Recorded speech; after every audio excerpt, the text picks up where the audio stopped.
nenkwata sente nenziwaayo mu baasa $5,000,000 ne kojja wange Musoke yazimpa yampako $3,000,000 netwongerezaako n'endala neziwera $5,000,000. Mildred yawaako taata $2,000,000 kwa taata nze taata bw'atamiira anywamu kokenge. Taata bw'atamiira omukwata bulungi nnyo buli kimu akikuyiirawo. Taata n'agamba omutwalo weebale nnyo omutwalo gwange ne mugamba sente zonna azifuna n'agamba ye nafuna $2,000,000 ne mugamba afuna $1,000,000 meka nti 2 n'ensirika. Kati enswera yange yo ku kisenge y'omunda mu nju n'agamba maama bamuwako $1,000,000. Omukodan alumye n'ogwengulu okulaba nga ebintu bye abifuna. Mildred ye omukyalo ono naye alina byayogedde olunaku olwaleero abuna mbakuletedde mawule gaffe abwenti bwenzize era ng'omukodan essaawa eno omusango amaze okuteekayo ku poliisi olw'ensonga famire yajamwogeddeko ebigambo ebibi era byatayinza kubanga akkiriziganya nabyo. Mukuletedde era nga tugenda kubanga tutandika bwe tuti era awo wennyini nkuletedde n'omuyimbi King Fa eyakuyimbirako konyo alina ensonga ze naye zaawadde bwe tuti abwetuze amawule gaffe olunaku olwaleero awanda bweyugi gwe mukutu kwe tuli yonna gy'osinza okuba nga otulaba Hands Pro Live agemannya gange ate era nja kusaba n'obuwombeefu vidiyo eno sooka ogimpere like ate atutambulire ddala wamu atana subscribinga subscribe ate atutambulire ddala wamu ate tugezeeko okulaba nga buli kimu kitambula amalidaadi asaana.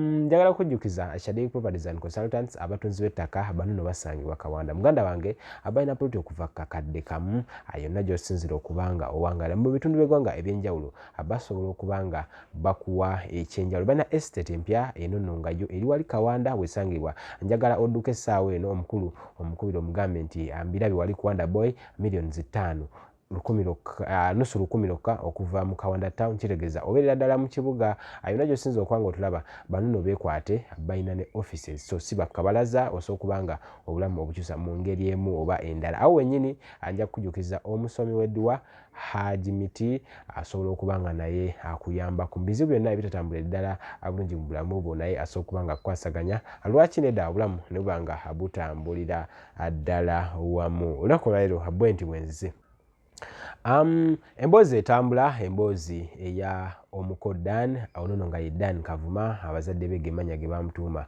Musajja yagenda n'afuna omukyala we mita Mildred Nalule era nga bagattibwa wali ku lutikko e Lubaga.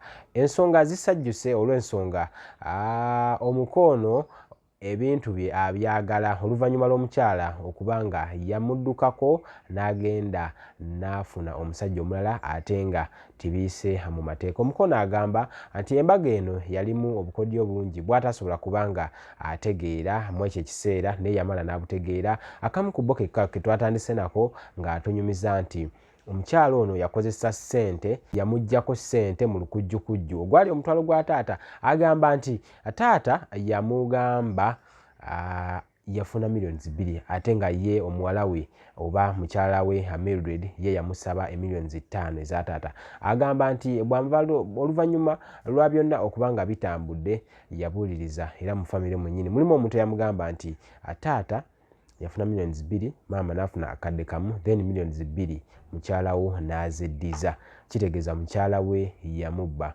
ekitaali kirungi nnyo nga bw'oyinza okuba nga ogoberera ensonga. Omukulu ono atugamba nti yaleeta ebintu bingi ku mukolo guno era ebimu ku yaleeta dining ya ntebe 6 6 seats then n'aleeta entebe n'aleeta ente 2 yali aleese ente emu wabula maama n'aluma n'ogwengulu n'agamba nti sijja kukuwa muwala wange singa toleeta ente yakubiri. Bw'atyo akojjaawe ne mami we ne beesonda akasente omukulu n'aweza ente y'okubiri era n'asobola okubanga yagenda nayo era bwekiti bwe kyatambula. Byonna omukolo gwonna yaguteekamu akasente buli kimu n'alaba ng'akivuga kisobole okubanga kitambulira ddala bulungi nnyo.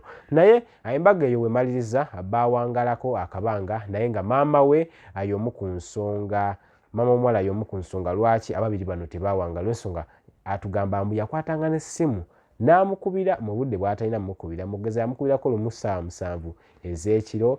Bw'atyo omusajja wattu yali yeebase ng'alina n'ebitatambudde bulungi mu lunaku nga bwe mumanyi embeera ya Uganda eba embeera y'ensi era bw'atyo mama n'atandikira okumuvuma ekintu ekitali kituufu era ekitali kirungi nga bwenza okuba nga ogobera ensonga zino.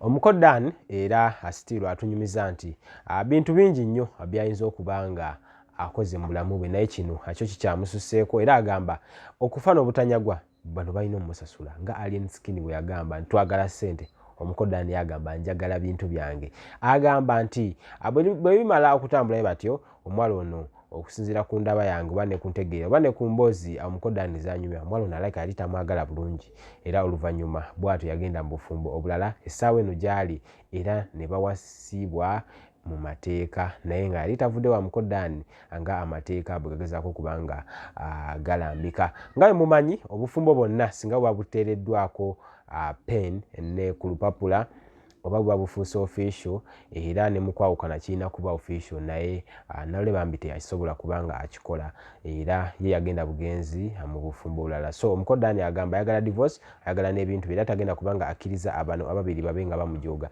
Benyi nnyo be bamujooga nga bakyali bonna naye agamba nti iwe awannyo waawo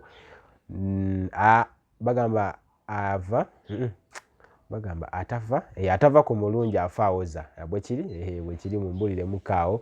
So bw'atyo yasazeewo kubanga ensonga zino naye azinnyika mu nsuwa abe nga azinaaba mu ngalo abe nga azerekereza. So Omukodan ngenda mukuwa maaso awo muyina era nga wetwogerera essaawa yonna ababiri bano agenda kubanga abakuba mu mbuga z'amateeka. Agamba nti bwe yagenda ewakawo bano famire eyali mukyala we atugambe nti yali mukyala we yadde nga initially akyali mukyala we ye atugamba nti tebaasobola kubanga bamuwa respect era bamugobera ku mulyango ne bamugamba n'omugamba nti obuntu bwaleeta bwali butini. Twalabyeko omu ku famire omu ku bafamire ey'omukyala ng'ayogera era nga omwana n'atwala 2 naye ng'obbaawo azze okwanjula n'omubba bwotyo mu ngeri ey'okwonooneka bwotyo bo ngo ne balaba akayayeyaye ne bagamba omwana waffe ndaba yakkiriza tumale gamuweyo naye baali bagaanidde ddala okuwa omwana oyo we bagamba kati ne bagamba omuyaaye nti togaana kwegamba Mildred yabasalirawo ewaka. Mildred tolaba nti baba balaga obunafu gw'omwana omuto abasalirawo atya omwana wammwe abasalirawo atya.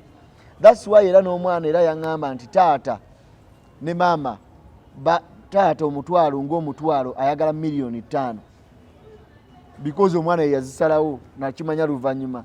Taata yamuwako na $2,000,000 maama n'amuwako emu ye n'asigazaako 2 ne nasirika. Soko kidde mukyali kitya? Mildred yaŋŋamba taata ng'omutwalo ayagala $5,000,000 asinga kolagana na maama kubanga maama yesse ate kati ng'ovudde ku maama yesse newali ewaka Mildred yesse. Mildred kyasalawo maama kyagenderako maama kyasalawo bana abalala nabo kibagenderako. Kati gwe obuvumu obujjawo butakolagana na maama mukazi we ate gwakolagana naye ye kiki ekireetawo enjawukana eyo? Maama yali mukambwe nnyo era paka nakati akyali mukambwe era baamulaba mu katambi awo ku geeti ng'akuba geeti baawo olinga amagundi olinga bino olinga biri naye nga maama bannamawulire bakyaliwo teweeswaza naye nga tawulira kwegamba ng'avuma nentuuka ekiseera nga mwewala. Maama ye muntu akkubira ssaawa oba 7 oba mmeka oz'ekiro oba akkubira ddi oba akkubira ddi ye nga tomunyumiza ebyo ye ssaawa zayagala zakkubira ate nga ne byakugamba akubira ayomba lwaki wakoze bwoti lwaki omwana wange omukola bwoti lwaki oyomba bwoti kakati ebintu by'okwegatta nabyo bikuyombese gwe omwana munno omukaka bukasi erererere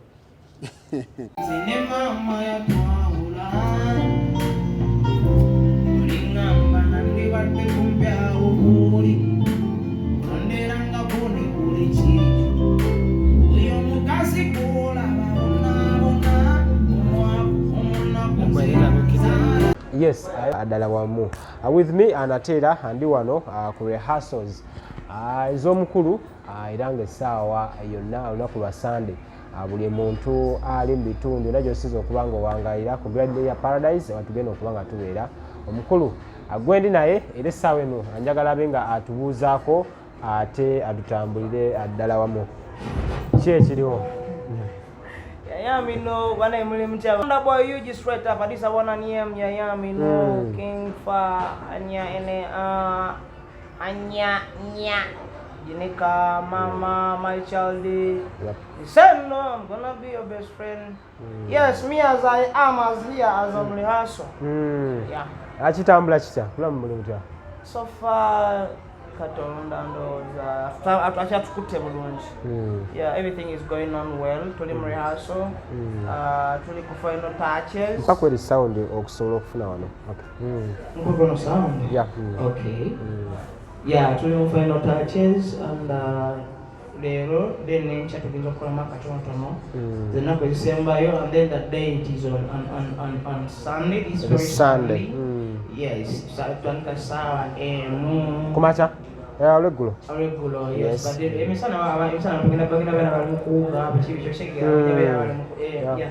Bali vibing. It's going to be a date with our king. Date with King. Bingena bera unga byakabi. Yeah. All I can say that Bambi this Sunday muje. Yes. I don't know ngaba kwita baneka mbagamba muje. Yes. Baje. Omuntu atamanyi ku Gladiator awo boba wakumulagirira. Kati Gladiator benda yigade likumpi. Abantu abaventebe muina itamukunotani. Abantu abayise mu town osoloita nankulabye nudda kasubino yambukaona bakumasiro nokke no sana lugala ya Gladiator. Wala basoloita wanenamongona basoloita ebwaisi nojja kunodani namongona nojisa mukenda kema sana fo. Wanje basoloita mengo wakati nyinyi bitano mengo nijja mpaka masana.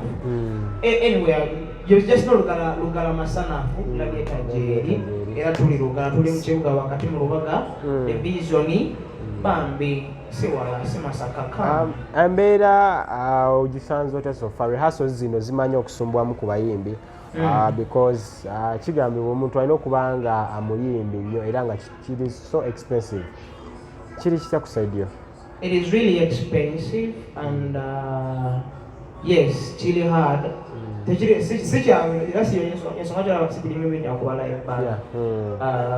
music one live band wanje olomu kubino mwana kiba kyanje olomu muno mudogena mutuli nateka edobozi ono kuba no kuba sidi. But me I have songs like Mama, Future Lover, My Child, Tata, Kumbe, like those songs is in R&B, reggae fusion. Boys just that. So ngenda ziba kubira is ngenda ziba kusukuba acoustic version tungena kwa band.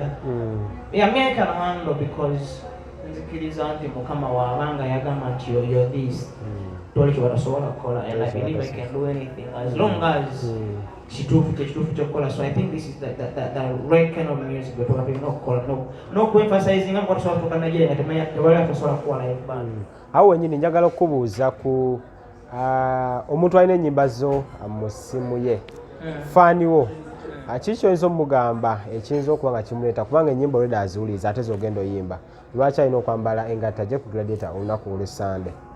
Munange nno nze ng'omuntu I believe omuntu yenna yina obafaani yenna ali eyo ebiseera ebisinga saagala nnyo anjagaleko bintu bino nti King Fa mulaba obubiri bwe bamenyera kunyaka ngere ku obubiri bwe King Fa ne King Fa because I did something or because I did something njagala omuntu ajje ngaze like ona simanyi ngene ngejinyalo nze abantu bangejinyalo tubabere oba bansangemu bond yeah. There is that special bond that I want oshegera ngolyaze because nkola music ya munyumira oshegera kuba yes to stream music na imanja njagala omuyimbe kuba watu wanaimba nyimba ngenda imba mwana wange ntunuulira nze ndi muzadde w'ontondisa maaso nga buli kimu okiwulira oshegera then wali ebyasidde kino kireekana kyoshegera so njagala creating tugenda being into it's a date with King Fa mbeera nga akola storytelling mbeera nga anyumya mbeera nga asomesa and sometime bana no basa I suppose it is a date. Yes, bande gyevaako ddi bandage. I'll call the press conference.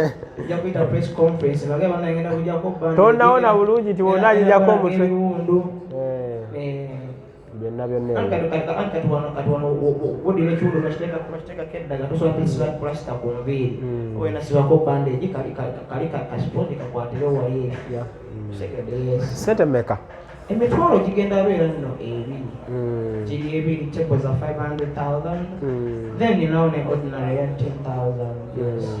Sa abayimbi abakolekeddeko abayimbi bo bangi buli muyimbi ali invited naye abanasobola bajja kujja but abanasobola kimanyi bangi but buli muyimbi ali invited and everyone is invited.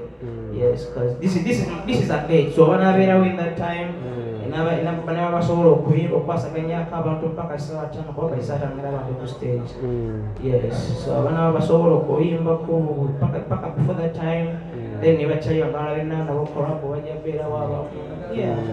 Watugamba ekipya kyogenda otwanjulirako olwo omuntu njagala omujjukizeemuko. That day ngenda releasing ngenda bayimbira ennyimba nga 5 nga mubadde temumanyi nti za King Fa naye nga mbadde muziwulira. Ngenda releasing officially oluyimba lwa taata ngenda releasing that day nga wena releasing the other time na releasing mama. So this time round ku date ngenda releasing taata. Yes. So and ekirala ekijjawo ekigenda okubeerawo the setup is going to be kind of a little bit different. Yes, so I'm sure mujja kwetaaga nnyo okwagala okujja okulaba yes how it is then please come bambe mujje mbegayiridde buli omu gyali buli omu waali please come and support me.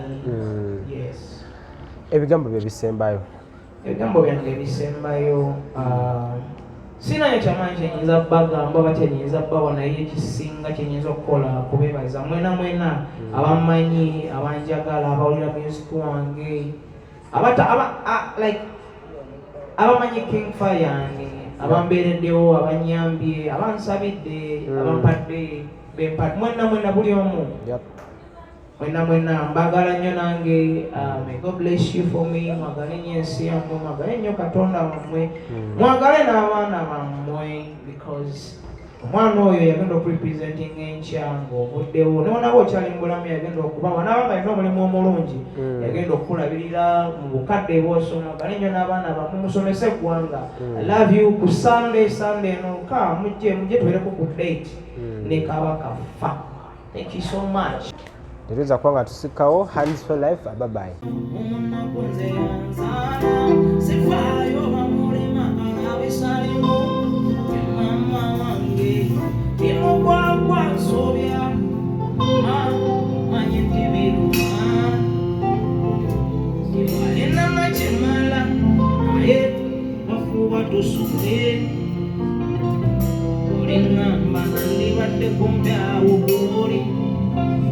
Anga boni boni chichi mama ndibate kumbawo boli anga boni boni chichi zaituni yewe mama zaituni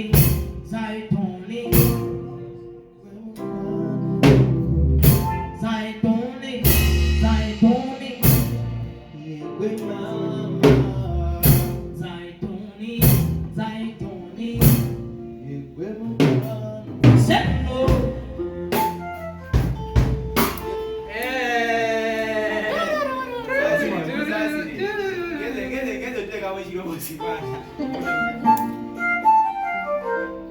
Sendo